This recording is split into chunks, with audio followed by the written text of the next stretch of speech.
Hey guys, welcome back. Hope you all are doing well. So, in this particular video, we will discuss risk in banking sector. Okay, there are different type of risk which is part of banking business. Here we are going to discuss these particular things in detail. And I already did a video on risk management MCQs. So after this video, you can watch that one so you can test your preparation. And if you like the video, so please do share with your friends. And if you're new to my channel, please do subscribe. So guys, whenever we talk about risk, so it is further categorized among two parts. One is systematic, another one is unsystematic.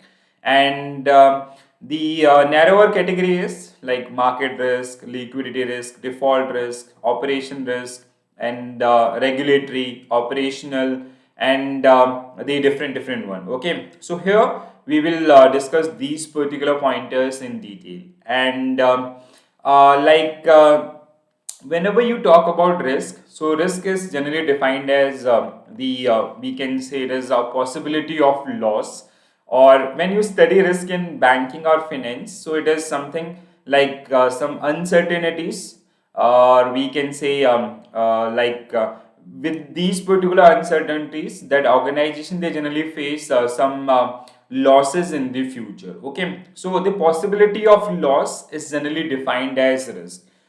Guys, I hope you like so many time you read about the Basel norms or the other provision which is taken by RBI, like the prompt corrective actions or the different measures. So here we will discuss these particular pointers in detail, and we will talk about risk.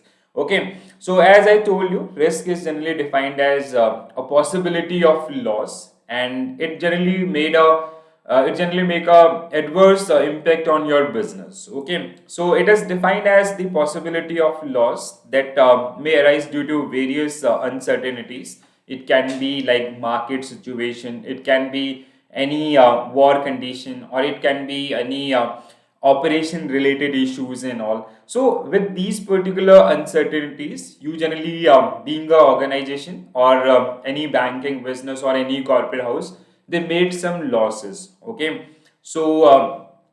these uncertainties are generally part of losses or risk. Okay, so like in banking, let's say if there is some problem with the operations, so for that particular time being, bank will make some losses. So if employee went on a strike, or even like system failure, or even if like there is a high inflation in the economy, or some changes made by RBI. So similarly, these are the different causes for these particular losses. So these uncertainties are generally part of risk. Okay. So in banking situation, the uncertainties in banking operation may affect profit of a bank adversely, which means like that particular entity is making some losses. Okay, so like whenever you talk about the type of risk, so we have number of risk which is involved in banking business or banking operation. So like credit risk, I hope you heard about this one. So if your borrowers, those who took loan from your bank, they made default, so that is credit related issues. Legal is something like when regulatory bodies they made some changes, and due to these particular changes, so there is a adverse impact on the profit of that particular organization, so that is legal risk. Okay, operational, like there is a failure in the system, as I told you about the employee strike and all. Okay, so there are so many risks which is involved in the banking system or in any business entity. So these risks are further categorized among between two parts. So first one is systematic risk, another one is unsystematic risk. Okay, so like whenever you study risk, you'll find two type of risk. One is systematic, which is unavoidable in nature, which has a broader impact. Okay, like recession situation, like world war situation, or any other condition, so which generally affect the entire economy or the entire world economy. So that is a part of systematic risk. Okay, so it is basically, we can say it is non-controllable in nature, or it is unavoidable in nature. Okay, so like COVID-19 situation is generally part of your systematic risk. Unsystematic risk, they are peculiar, like they generally affect to a particular person or particular organization or a particular industry. Okay, so like operational risk is generally part of your unsystematic risk. So we can say it is controllable in nature. So we can control that unsystematic situation. So if your employee went on strike, so if you fulfill their demands, so you can easily control that particular one. Or even like if there is a system failure, so you can repair that particular one. Okay, so unsystematic is generally controllable in nature, so they are avoidable in nature, we can say. Okay, so here we have a definition for systematic and unsystematic. Systematic risk, it affect entire market, as I gave you an example of COVID-19 or the situation of recession, so which is generally categorized under systematic. So because these are unavoidable in nature, you cannot control the situation of COVID-19 likewise, or even you cannot control, like being an individual organization, you cannot control the situation of inflation, or being a country you cannot control the world war situation in all. Okay, unsystematic, it is unique and peculiar to a firm or an industry. So as I gave you an example of employee strike, so these are avoidable in nature, or you can control these particular situations. Okay, so the further chart here you can see the further categorization of systematic and unsystematic risk. So systematic risk, like market risk. So if that entire market is facing that particular issue, and due to this particular issue, businesses, they are generally making losses. So that is market risk. So market risk, that generally include like equity risk, commodity risk, interest rate risk, or the the currency risk. So that is generally part of your market risk. We will discuss these particular points in detail. Then interest rate risk, again, which is part of market. So if there is a change in interest rate by the governing authorities like central banks and all. Purchasing power parity, so which is something related to your domestic currencies purchasing power. So like so like it has a broader impact. It generally impact to entire market. Okay, so if your the value of your local currency is going down, so that means there is a high inflation in the economy. So we can say the value of your economy's currency will goes down. And in international market as well, like if you compare Indian rupee with dollar, or if you compare rupee with euro, yen, or pound, and some other currencies, so if value of our domestic currency is depreciating, so it means currency that generally represent the strength or the reserve of any specific economy. So it means that there is a fundamental issue with that particular economy. Okay, so it's a broader issue. Being an individual or being an organization, you cannot control that particular situation. Okay, so so these are basically uncontrollable, unavoidable in nature. If you talk about the unsystematic, so this is something related to a specific business. Okay, so we can, like with certain changes, we can manage that particular one. Liquidity risk is when an organization unable to convert their asset into cash. Okay, so converted into cash equal to liquidity. So if any organization or any bank, they face these kind of issues. Default is like again credit risk. Okay, so if the borrowers, they are not returning that particular money. Financial, again, it can be related to a individual or a specific organization. Okay, so I hope you get the basic differences between systematic and unsystematic risk. So please do remember these particular pointers. So these will definitely help you toward your understanding of this particular topic, which is risk in banking or even some other organization. Okay, so systematic risks are unavoidable in nature, as I earlier told you, because they have a broader impact. Okay, the situation of COVID-19, the situation of recession, the situation of world war. Unsystematic, they are controllable in nature, like situation of employee strike or system failure or any other problem. Okay, non-reducible through diversification. You cannot diversify the systematic risk. If there is a problem of COVID-19, so it will impact the entire world. Or if there is a problem of a recession, so it is very hard to control that particular situation. So like we have these particular examples. If you talk about the unsystematic, so these are avoidable in nature.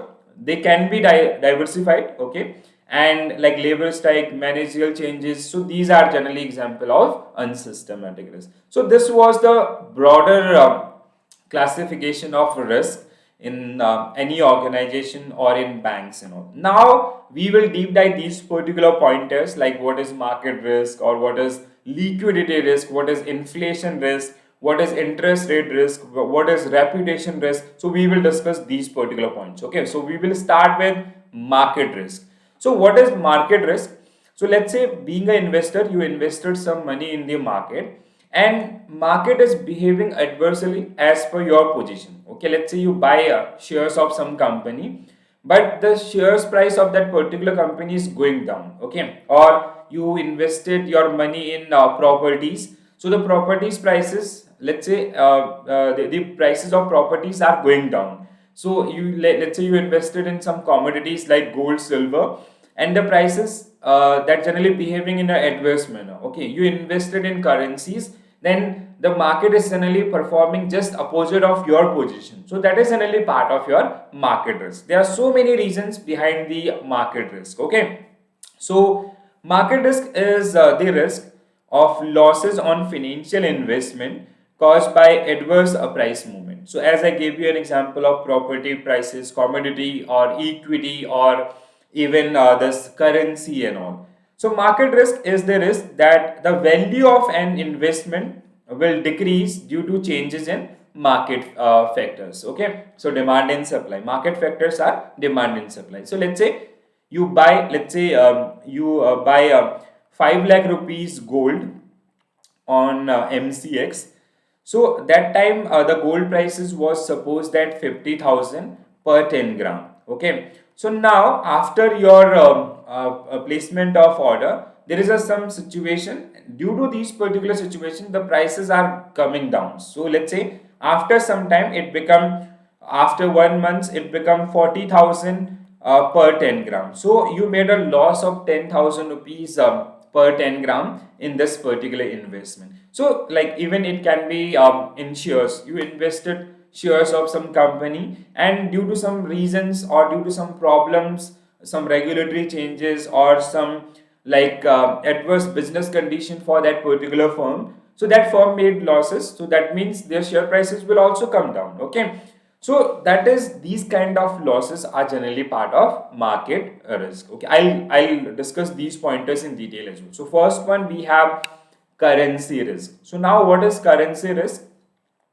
So the risk that exchange rate will go up or possibly down. So as like these basically we can say the market is behaving just opposite of your portfolio. Let's say you buy US dollar, so you buy US dollar and USD INR.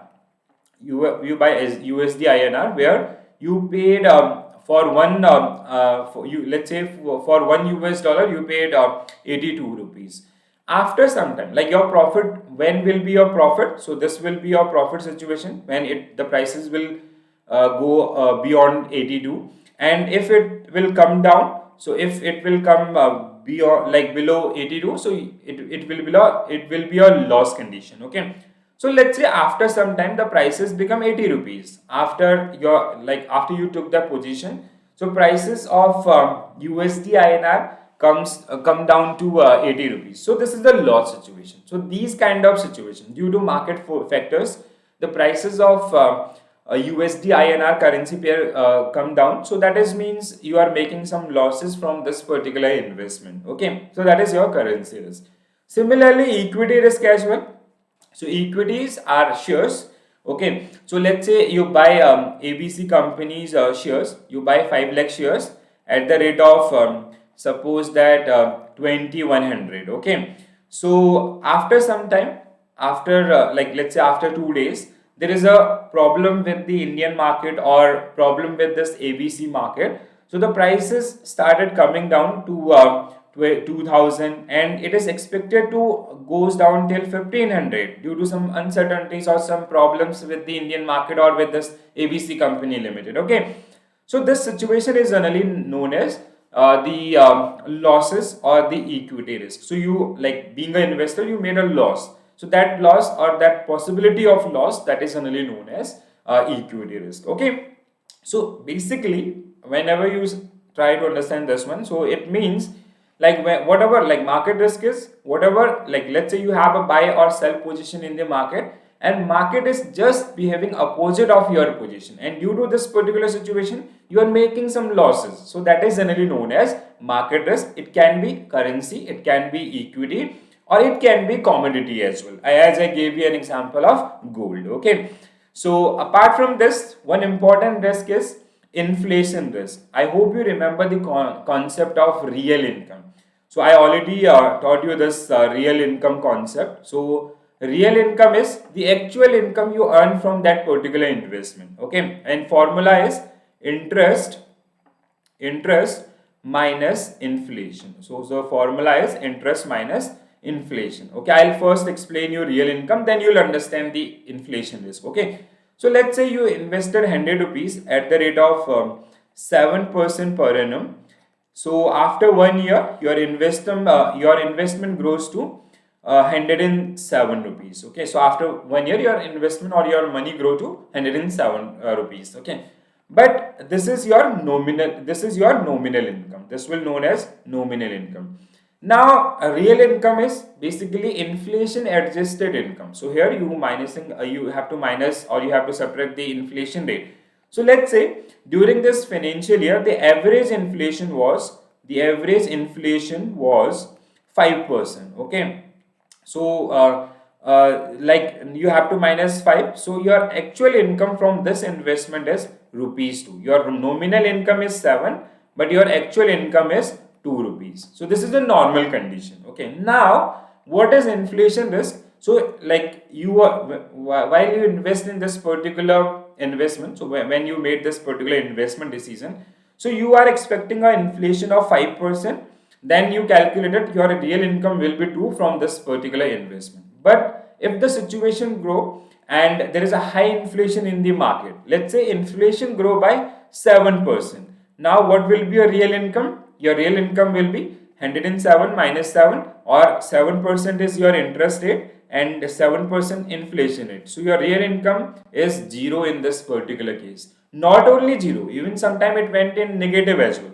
So let's say inflation grow by 10% during that particular financial year. Okay, so now 7 minus 10, so your investment went into negative by 3%. Okay, so you did not made any profit from that particular investment. So these kind of situation are generally known as inflation risk. I hope you understood this particular one. Okay, so the potential for inflation to increase the prices of goods and services such that undermines the value of money. So what is generally going on these particular cases as well? So inflation concept is rise in prices, hike in prices. So as inflation increase, every rupee you own by a smaller percentage of goods and services. So here you are owning 107 rupee in normal case, and if you minus inflation, you will still have a profit of 2 rupees. But if inflation grow by 7%, you are not getting anything from that particular investment. But if inflation grow by 10%, you made a loss of 3% from that particular investment. Okay, so the value of your money is generally going down. So hope you understood this particular case. Okay, and guys, if you like the concept, please do like the session and do share with your friends. And if you are new to my channel, please do subscribe and do mention in comment section if you have any queries related to these. Let's move to the next one.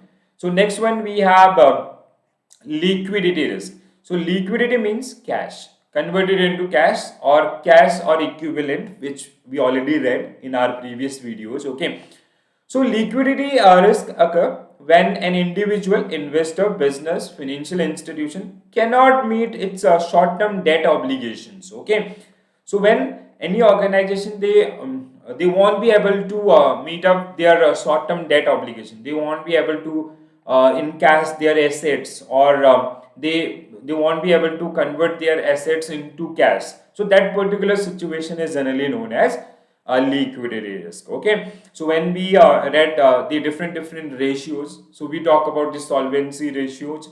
So where we generally talk about these particular things in detail as well. Okay, So liquidity, when we can, in simple word, we can say when any organization they are facing cash crisis and they won't be able to meet their short-term debt obligations, or they won't be able to convert their assets into cash. So that situation is generally known as liquidity risk.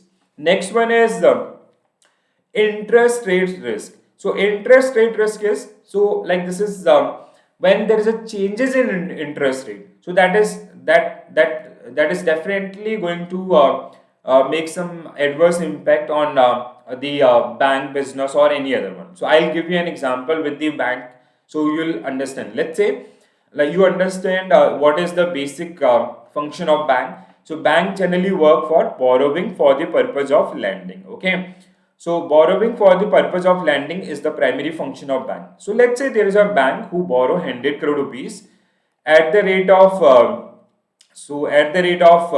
5%, on an average 5%. So that at the time when they borrow this particular money, so let's say there was high rate of interest in the market. So let's say that time they are lending around 10%, 15%. So they have a specific margin. But while after this collection of money from the investor and they made some commitment, we will pay you 5% per annum for on this particular investment, while they invested or they lended this particular money to the customers, due to some regulatory compliances or changes or due to some over liquidity in the market, so the rate of interest that comes down from 5 let's say from 15% to 10%. So previously the usual investment or the usual lending rate was 15%. Now due to there are excess liquidity in the market or any change made by government or the central bank, so the interest rate or the lending rate that generally goes down to 10%. So notionally that particular bank they made a loss of 5% from this kind of situation. Okay, so that is generally known as the interest rate risk. Okay, so this is a risk arising from adverse movement of interest rate during the period when the asset or liability was held by the bank. So this is the liability product for the bank. So they borrow money from the public. Now when they are lending that particular money, so there is a decline in rate of interest due to market factors. Okay, so that situation is generally known as interest rate risk. Interest rate risk is the risk that arise for owner from fluctuating the interest rates and all. Okay, I hope you get this particular one. Let's say you made a investment in bonds. So during your invest or some equities or some other investments, so during like when you make your investment decision, the interest rate was very high. Okay, the rate of return was very high. But after you took the position, suddenly there is some changes in the market factors and the prices or the rate of interest that coming down. So that kind of situation is generally known as interest rate risk. Okay, I hope you understood this particular one as well. Now next one is default risk or credit risk. This is very simple. In bank it is basically NPA, non-performing assets. So the risk to bank when there is a possibility of default by borrowers to meet its debt obligation. Let's say being a bank, you lended money to ABC Corporation. Okay, let's say you lended 50 crore rupees to this particular organization. So after some time, this organization or the business of this organization got failed. Okay, so they won't be able to return that particular money. So they'll become NPA or they'll become defaulter. So that kind of situation is generally known as credit risk. So credit risk is more prevalent in case of loans, we can say, or like it is basically for lenders who lend money. And so whenever we lend, being an organization, being an individual, whenever we lend that particular money, so there are some risk involved in that particular one. Hope this is clear. Next one, operational risk. So if anything that is making an adverse impact on your operations. So let's say there is a employee strike for 2 months or for 2 weeks. So that means during these 2 weeks we did not make any product, we did not serve any services. So that is eventually going to make an adverse impact on your business profits and all. Okay, So these kind of situations, this can be by any reason, like it can be due to the internet issue, or it can be by there is a communication gap, there is a miscommunication, or there is a some some cultural events, some external events like riots and all these particular problems. Okay, so it is a risk that arises due to failed internal process, people or system, or from external events. It include many risks such as transaction risk. Okay, so there is a being a banker, you did a wrong transaction. Okay, so that may affect the business of the profit of that particular business. Okay, employee strike, communication risk, so some false communication, some miscommunication, documentation risk. Okay, cultural risk, some cultural events which generally affect the business of that particular entity, external events, some kind of riots, some kind of events which generally hamper the overall operation of that particular business, or the system failure, like the computer failures, or like the process failure, so which is generally part of your operational risk. Guys, please do remember these particular ones. So many times examiner they generally ask question based on these one, like they'll give you the employee strike is part of which kind of risk, so you have to remember these particular things. Okay, so anything which is hampering the overall operation of any organization or any bank, that generally, or due to this particular situation, bank or that organization is making any losses, so that is generally part of your operation risk. I hope you get this particular thing. Next one, strategic failure. So this is again like in case of startups, or even not only startups, in a big organization or in bank as well.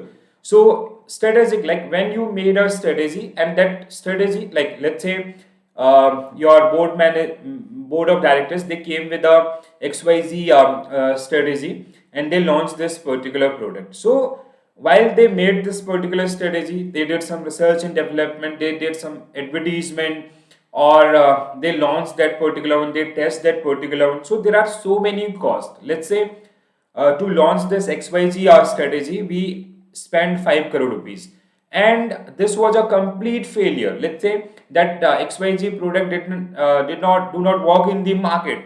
Like customer, they do not accept that particular product. So that means you made a loss of 5 crore rupees. So these kind of problems, or like let's say your strategy or your plan was good, but while you execute that particular one, so during the execution phase there is some problem, employee are not understanding that particular product, or there was some lack of awareness, so due to these particular thing you made some losses. So that is again part of your strategic risk. Okay, so it arises on account of adverse business decision, improper implementation of these particular decision are generally part of strategic risk. So very simple.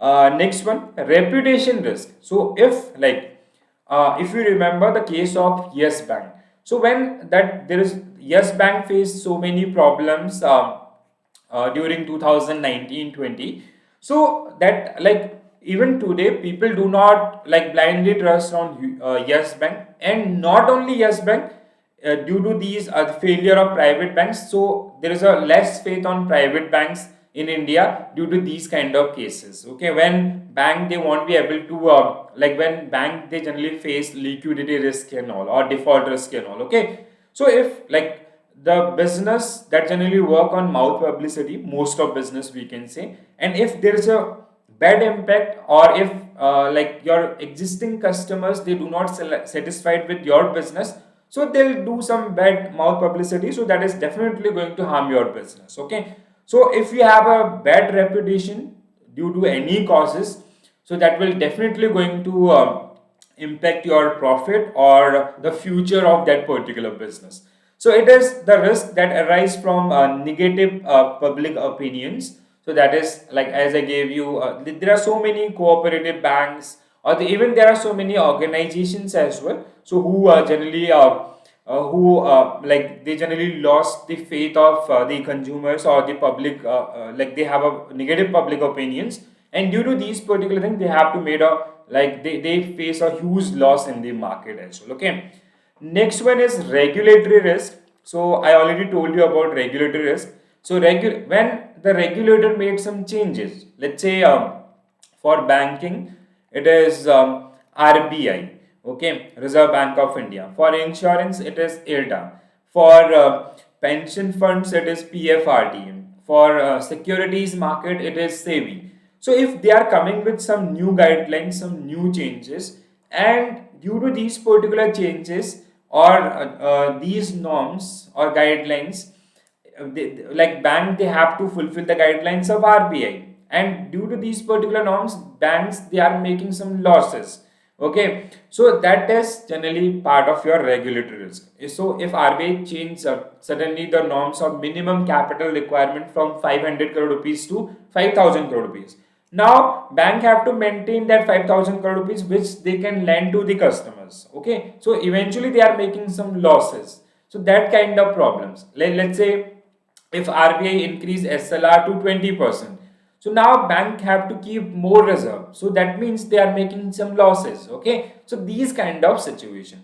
So regulatory risk is the risk that a change in law and regulation will materially impact a security business sector or a market. So these kind of problems, they are generally part of regulatory risk. I hope you get this particular thing. So similarly in case of insurance or some other business as well. Okay, so that is generally part of regulatory risk. So guys, our next video will be based on money supply. I hope so many times you heard about the M1, M2, M3, M4 or the MRS system. Okay, that is used for India's currency printing system. So in next video we will talk about the overall money supply and the different type of money and the concept of money. Okay, so basically in this particular video we generally talk about the what is we talk about what is the risk and what are the different type of risk which is involved in banking business. I hope you get these particular thing clearly. So still if you have any query or if you have any problem with these particular concepts, so you can mention in comment section. I'll get back to you. Okay, and if you are new to my channel, please do subscribe and do share with your friends. And guys, do watch these videos and you can make your notes, and for PDF you can join my Telegram channel. So after uploading this particular video, I'll mention in comment section, so you can join the Telegram channel for the PDFs. Okay, and do watch that MCQ session based on risk in banking sector, so that with the that particular one, so you can also test your preparation, or you getting these particular topics clearly or not. Okay, so this is it from my side. Very soon I'll come with a new video, so where we'll discuss money and its type and the currency printing system in India. Okay, so hope you enjoy. If you like, please do share with your friends. Thanks for watching this video. Stay tuned.